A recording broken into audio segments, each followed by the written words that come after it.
Hello to all Cinemaster lovers. Hope you enjoy watching. Let's get started. Jenny, who is a teacher at an elementary school, started saying goodbye to her students. After that, she met with her boyfriend Steve, who was waiting for her in the car. He had prepared an engagement ring and was very excited because he was about to propose to her. After Jenny got in the car, he took her on a trip to Eden Lake. However, Jenny told him, "My friend's boyfriend took her on a trip to Paris, and you're taking me to a lake that's just a stone quarry." Steve explained to her that the lake had experienced a flood, but the place was calm and beautiful, and they needed to go there because it was their last chance to see it before it would be developed and built over. At night, when they arrived at the location, a group of young men on bicycles suddenly appeared, blocking the road. Because of them, they almost had an accident. Afterward, Jenny and Steve went to a restaurant and were shocked by how rude the townspeople were. That night, they stayed at a hotel for one night, but they were extremely bothered by the noise in the area. The next day, he took her to the lake in their car. They drove into the forest and they got out of the car to enjoy the beautiful weather. Suddenly, they found a child sitting alone. Jenny went to ask him his name and why he was there, but he refused to answer and said, "My mom warned me not to talk to strangers." Jenny replied, "Your mom is right," and then she left him and continued on with Steve. They arrived at the lake and started setting up the tent they had brought and organizing their things. They sat down to relax, but suddenly the young men with the bicycles appeared again and sat near them. They also noticed the boy they had seen earlier in the forest. The young men began to argue with the boy because he supported a different soccer team than they did. The boy ran away and they chased after him. As for Steve and Jenny, they fell asleep from exhaustion without realizing it. Their dog tried to attack Jenny while she was sleeping, causing her to wake up in a panic. Steve suggested they go for a swim in the lake before the water turned muddy, but Jenny refused, saying she wanted to continue enjoying the beauty of nature. Later, Steve went for a swim in the lake, but suddenly the dog returned and attacked Jenny. Steve went over and spoke to the young men, asking them to turn down the music and to keep an eye on their dog because they had come there to enjoy their holiday. He suggested they move to another spot since the place was big enough. However, they didn't care about what he said, mocked him, and turned the music up louder. Jenny told him, "Let's just find another place." But Steve replied, "I'm not going to let a group of teenagers scare me." Jenny asked, "Are we really going to let them ruin our day?" Steve answered, "We came here before them, and they should leave or at least respect our presence." Then, one of the young men using binoculars, staring at Jenny in a very inappropriate way. Jenny got really upset, so she took some clothes and covered herself. She then went to gather firewood to keep them warm at night.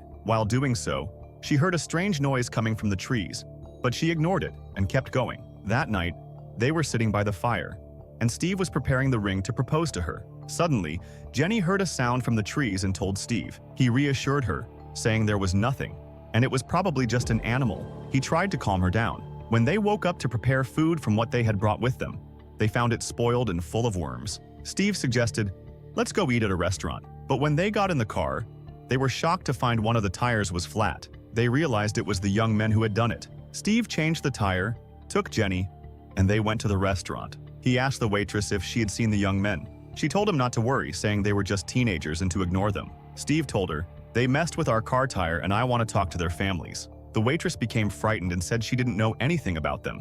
On their way back from the restaurant, Steve saw the young men's bicycles in front of a house. He told Jenny, "Wait for me in the car. I'm going to talk to the father of one of the boys." Steve entered the house but found no one. Meanwhile, as Jenny waited in the car, a man approached and started yelling at her to move the car. The man then entered the house. Steve, hearing the noise, tried to hide, but as he moved, he made a loud sound. It became clear that one of the teenagers named Brett lived there, and the man yelling was his father.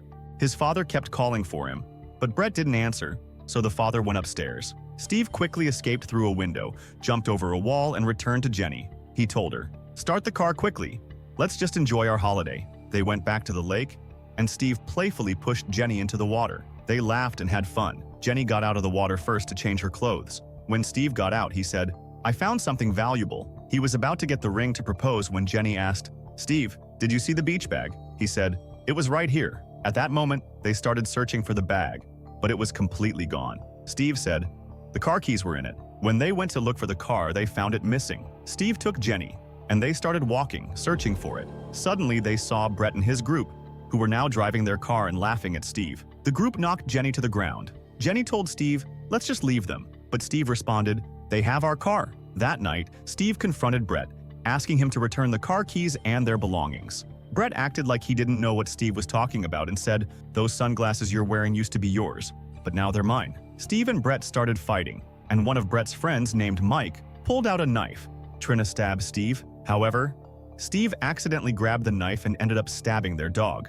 He immediately apologized, feeling terrible, and asked Brett to give him the car keys so he could take the dog to the hospital. But Brett refused and got angry. Steve quickly grabbed the keys from Brett's hand, took Jenny, and they hurried to the car. He started the car and tried to drive away quickly, but the car got stuck in the mud. Brett and his group took advantage of the situation and began throwing stones at the car. Steve managed to get the car moving at the last second and sped away, but then he crashed into a tree. Thinking he was unconscious, he handed Jenny his phone and told her, "Get out of here quickly and call the police." Jenny took the phone and hid in the forest. The next day, Jenny returned to the car but couldn't find Steve. She saw a trail of blood and followed it. Suddenly, she saw Brett and his gang. They had tied Steve up, and Brett was beating him, trying to kill him. Cooper, one of the gang members, tried to stop him, but Brett refused and forced Cooper to stab Steve with a knife. Brett also told his girlfriend, Paige, to record everything on her phone. He even ordered his friend Mark to stab Steve as well, but Mark said, "I have my own knife." It's revealed their youngest friend, Ricky, was very scared, but Brett forced him to stab Steve too. Jenny was watching everything but couldn't do anything. She turned on her phone and tried to call the police, but suddenly, Brett's Bluetooth device detected her phone nearby, and the call was cut off. Brett realized she was close and Jenny tried to run away. She kept running as they searched for her on their bikes until she reached a worker's caravan. She found a radio and tried to open the door to report what was happening, but she saw them arriving. She quickly climbed on top of the caravan to hide. Meanwhile, they left Steve alone, and he managed to escape. When Cooper returned and didn't find Steve, he called Brett, and they all started searching for him. At the same time, Steve returned to the car to get the first aid kit, but the car alarm went off, alerting Brett and his gang. They all headed towards the car, and Steve started running and hid behind a tree. Suddenly, he heard footsteps approaching, so he grabbed a metal pipe to defend himself. When he swung the pipe, it hit a tree. Jenny had arrived. She took Steve and quickly walked away with him. They hid in an abandoned cabin, where Jenny tried to calm Steve down and said she would treat his wounds. She gave him water, but Steve said, "I'm gonna keep bleeding until I die." Jenny urged him to stay strong for her and assured him they would get out safely. Steve then pulled out the ring and said, "I talked to your parents and officially asked for your hand in marriage, and I even chose a place for our honeymoon." Jenny told him, "You need to fight so we can get out of here and get married." Suddenly, they heard the sound of the bicycles getting closer. Jenny took Steve and hid with him under the cabin in the water. After the gang moved away, Jenny took Steve and hid him among the trees, covering him with leaves from the ground. She wore the engagement ring and said, "You have to fight because I'm your wife now, and you need to survive our marriage. I'm gonna get help and come back." She ran through the forest until she saw large power lines and realized she was getting closer to civilization. She kept running, but suddenly, she stepped on a large piece of glass and she cried out in pain. Brett and his gang heard her scream and headed towards the sound. Jenny tried to remove the glass from her foot, but she couldn't. Suddenly, Jenny sees the child they saw at the beginning. She asks him for help and says, "I need to talk to your mom." The boy replies, "My mom is at work." He offers to take her to the place where he waits for his mom. Jenny tells him, "We're supposed to go towards the power lines," but the boy insists, "This way is faster." They reach a secluded area, and the boy tells her, "We'll wait here." He takes out his phone and starts playing with it. Jenny asks to use his phone to call for help, but he says, "My phone has no charge and my mom might call me." Jenny begins to feel that something is wrong and says, "You must have informed Brett and his gang." She tries to take the phone from him, but suddenly she sees Brett and his gang surrounding her. Mark hits her, and she passes out. When she regains consciousness, she is shocked to find herself tied to a tree with ropes. Next to her, Steve is dead, and Brett's father has poured gasoline on them, preparing to burn them. Cooper protests, saying, "You can't do this while they're still alive," but Brett replies, "We all killed Steve, and Paige recorded us killing him." Brett forces the boy to set them on fire, telling him that doing so will make him one of them. He warns that anyone who snitches will end up in jail. Brett tells Paige to record the scene, and the boy begins to set Steve and Jenny on fire, starting with Steve. Jenny screams in terror as the fire burns through the ropes.